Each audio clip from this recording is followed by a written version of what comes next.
Hi, Hello. I'm Erin. I'm going to be your physical therapist today. How are you? Good. How are you? All right, I'm good. What's your name? My name's Ethan. All right, nice to meet you, Ethan. Today we are just going to be doing some interventions and some assessments today. One, to try and get some of those secretions, all that gunk buildup in that chest that you've been feeling out the way. And then also, we're just going to look at some of your strength and some of your mobility and things like that. Sound good? Sounds good, yeah. All right. Well, first, I'm just going to kind of tell you what's been going on. So, the reason why we're going to do some of those interventions to get those secretions out the way is because due to that cystic fibrosis you've been dealing with, you've had some respiratory infections, which increases the amount of that gunk in those lungs that you've been feeling. Oh yeah. And then due to that, and we did a CT and it showed that you have some secretion buildup in your right lateral lung and your posterior apical lung segments. And I know you're like, what does that mean? But it's just parts of your lungs. Okay. And so we're just gonna try and do some interventions to get rid of that stuff. Sound good? Sounds good to me. All right, first thing we're gonna do, I'm gonna lay this bed down, okay? Okay. So nice and controlled here. All right.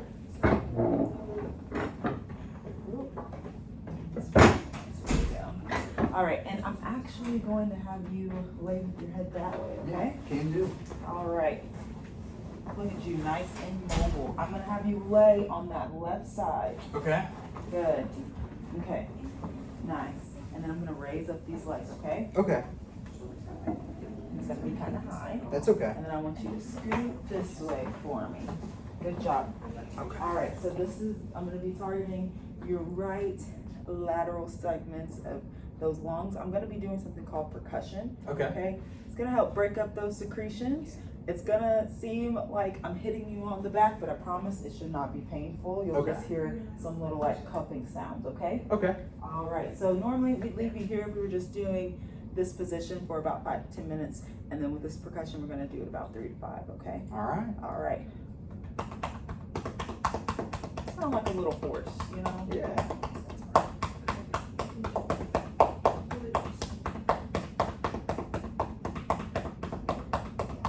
All right, we won't do it the full 3 to 5 minutes, but you get the gist of it. Mm-hmm. All right, you should start feeling those secretions breaking up a little bit. I'm gonna let these legs down. All right, good. All right, next thing we're gonna do, we're gonna target those posterior apical lung segments. Okay. So I'm gonna have you sit back up where you were. Okay. You can have your legs this way. All right, and we're just gonna, you're gonna sit with some horrible posture. Oh, okay. Yeah, just lean forward for me. There we go. And then I'm not gonna do that percussion on you this time, but this is what we do to target those secretions there. Okay. All right, sound good? I'd have you stay here for about 5 to 10 minutes. If I was just doing that, adding some percussion, or I do about 3 or 5 minutes for that. All right, you can go ahead and sit at the edge of the bed if you'd like. Okay. All right, so I spoke to your cardiothoracic surgeon, All right. and they'd like to know if you're capable of tolerating lung surgery. So what they wanted me to do was they wanted me to use the Charleston Comorbidity Index, which just goes and looks at your past medical history and your current medical history, and just see what it's looking like about your chances for tolerating surgery and your likelihood of surviving the next 10 years. Okay. I know it sounds kind of bleak, but that's just A little spooky, what but it's that's all right. for. Basically your score for the Charleston Comorbidity Index, what we do, we just add points for different, ailments that you might have. Okay. So with what you have with the cystic fibrosis, your past heart attack, your leukemia, and the peripheral vascular disease, and your diabetes, since it is and it's uncomplicated. Okay. We're going to score you about a 6 here on the scale. Okay. And that means that your chance of 10-year survival is about a 2. Don't let that scare you. Don't let that scare you. All right. All right, but that's just where we're at right now. That doesn't mean things can't improve, but that's just where we're at right now, and that's for the cardiothoracic surgeon to know. So when he's planning if he should be doing the surgery or not. Gotcha. And then we're also going to be performing something called a short physical performance battery test. So what this is, we're going to do a few different activities. All right. And I'm going to time you, and then we're going to calculate a score based on that. How does that sound? Sounds good to me. All right. If you wouldn't mind, go ahead and stand up for me. All right. All right. Give me 1 second. I'm going to pull up my timer.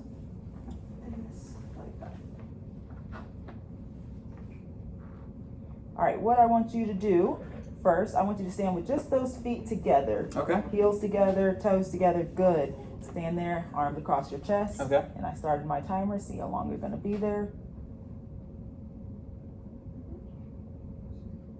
Amazing job, good job. All right, you can stand normally now. Okay. Okay, next thing I want you to do is we're gonna take one heel and we're gonna take our heel of one foot. It's gonna be in line with the big toe of our other foot.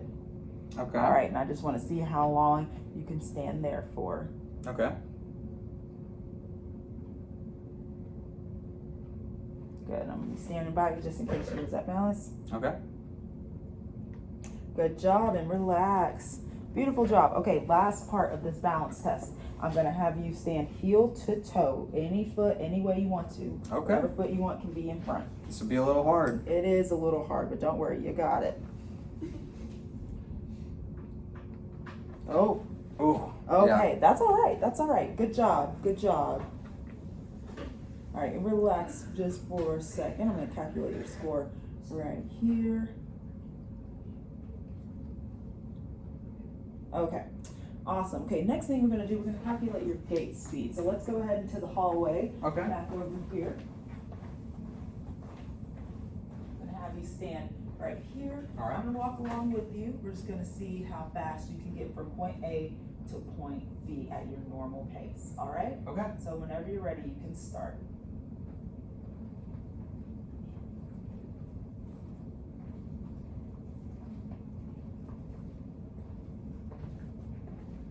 Good job. Awesome job. All right.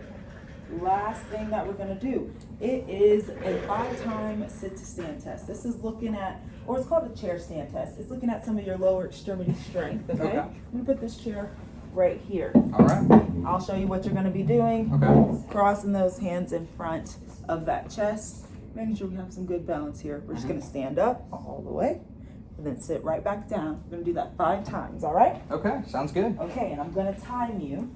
I'm going to start that time right when that bottom leaves the seat. Okay. All right, so whenever you're ready.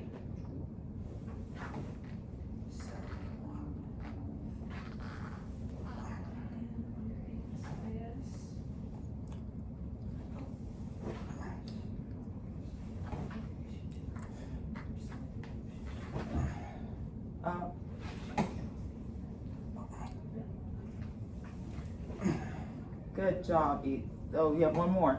Oh. Good job, Ethan. Nice work. If you want to, you can stay there Okay. or sit on the bed. Okay. You are done with that test. Oh, yay. All right. All right, so for this test, let me go ahead and just do some quick math here.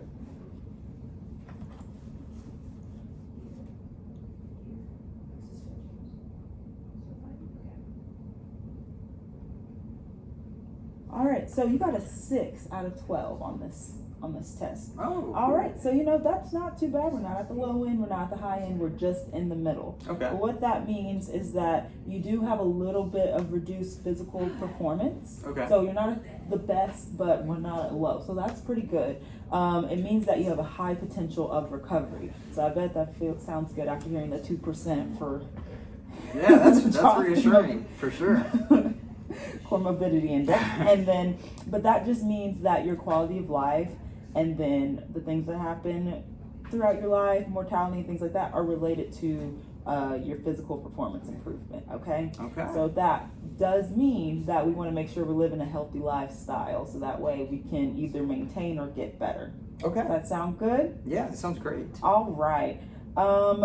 So I also talked to your surgeon, and from these scores and the Charleston Core Morbidity Index, he decided that you need to increase your strength and endurance to better tolerate the upcoming surgery. Because in all honesty, that's what we want to get to.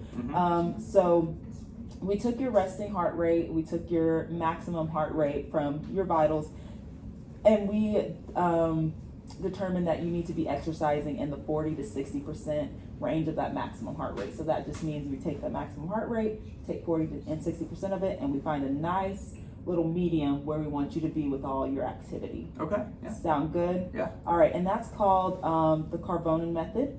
So that just finds that target heart rate. So from that equation, which is your resting heart rate, which is 60 beats per minute, plus one of the percentages, 40 or 60, times your max heart rate minus your resting heart rate. It's a lot of math. Yeah. Your target heart rate's going to be in between 94 and 111 beats per minute. So that's your 40% and your 60% want to stay there. Great way to monitor that on your own is to get a little heart rate monitor. Doesn't have to be very expensive. You can also just do the math yourself if you want to take your pulse here or on your wrist, okay? All right. So when we look at that, we also say that doing low intensity activities is about less than 3 mets, and that's just your resting metabolic rate. You don't have to worry about that, but that's what it is. It's going to be less than 3. It's higher than if you were just sitting down normally, resting, or standing and just staring out the window. So we want to increase that heart rate just a little bit more. So some activities that you can do to get to this level of exercise intensity is like you can do some light stretching at home. That's a great way to maintain the activity but also keep it pretty light. You can garden. It's a great way to get outside but also get a little activity in. And also if you like sports like golf, great thing that you can do. Just what I would suggest is that use a golf cart, okay? Don't carry around those clubs, don't pull them, don't push them. That adds intensity. Just use a golf cart, okay? All right. And to make sure that you're doing these things and to increase that compliance, I want to ask you, maybe get someone a friend or a family member to do this with. Great way to keep each other accountable and make things fun. Since we talked about golf, you said you liked it. Definitely keep trying to do activities that you enjoy. Great thing to do. And then since this is important and we want to get that surgery, I want to make sure that you're setting time in your schedule to make sure that you're active. All right. I know that's hard, especially when we're busy. So if you can't do that, try to do some light stretching while you work, like incorporate it into your day-to-day activity. Good idea. All right. I know this was a lot of information to take in. Your surgeon has all the information too, but I think that's all I have for you today. Well, thank you so much. All right. No problem. I hope you have a good one. Thank you.